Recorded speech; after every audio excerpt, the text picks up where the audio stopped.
Good morning and welcome to morning meditation. We're on Psalm 146. Happy is he that hath the God of Jacob for his help, whose hope is in the Lord his God, which made heaven and earth and the sea, and all that therein is, which keepeth truth forever, which executeth judgment for the oppressed, which giveth food to the hungry. The Lord looseth the prisoners. The Lord openeth the eyes of the blind. The Lord raised them up that are bowed down. The Lord loveth righteousness. When I look at that and think about that, I have to think about our country.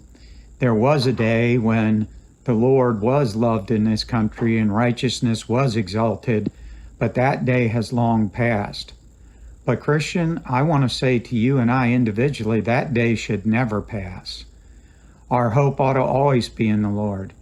Yes, what's going on in our country is sad. Sin is being, as Isaiah says, woe unto them that call good evil and evil good. And it just seems like the rulers of our land are out there legislating that evil is good and good is evil. But can I remind you, our hope is not in Washington, D.C. Our hope is not in politicians. Our hope is in the Lord. And sometimes it seems difficult when we are going through this, the trials and tribulations. But from Psalm 145 through 150, Psalms of degrees, the Israelites would repeat these over and over again as they traveled to Jerusalem for the Passover. And I think it's good for us to refocus and realize, yes, God did create the heavens and earth. Yes, God is the God of hope and comfort. Yes, God is the one that will relieve the oppressed. He may not do everything that we want, but he will do everything that he wants, and that should be good enough for us. Over and over again, we see example after example in the Bible of when God stepped in and when God stepped back. And far be it from us to judge God today. Let's do as a pastor that I had used to say, let God be God. Now, I know it's difficult sometimes looking at these circumstances not to get upset, but our focus needs to be on the Lord. If you go back and read about David in 1st and 2nd Samuel, read all of the books of Psalms over and over again, David was discouraged, but he always came back and said, my hope is in the Lord.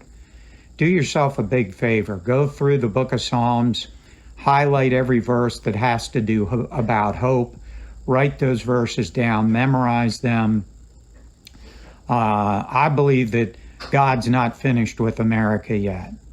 I believe God's going to continue to use America. I believe if you look at Genesis, he told Abraham, if I find 10 righteous people, I'll spare Sodom and Gomorrah. Well, I believe there's a line of righteous people in America that are preventing God from destroying it yet. And if you and I will get on the righteous side of that, the scriptural side of that, and find our hope in the Lord, I believe we can preserve this nation a little bit longer. I think we ought to pray, and I think you ought to be praying for this upcoming election. I believe this election truly is going to be about the future of America. I don't care about personalities. I don't care what the media is saying. You need to turn off CNN, the Christless news network. Turn on the Word of God. If somebody is for life and for the principles this nation was founded on, and if the other candidate is against that for all the wacky, weird, perverted, wicked things that are going on in this nation, I don't care about personalities. You need to vote scripturally. You need to pray scripturally. Yes, I do love America, and I do want to see my grandchildren grow up in a free country where we can have revival again. But that's only going to happen if God's people realize Psalms 146. He is our only hope. He's our stay. He's the one that holds the world in his hands. And I love what he says in Isaiah, command ye me. If our heart's right with him, we can pray according to his will, and the Lord will hear us, and heal our nation. Don't forget, be praying and be trusting God. Keep yourself on the scriptural side. Don't get on the negative side. God bless you and have a good day.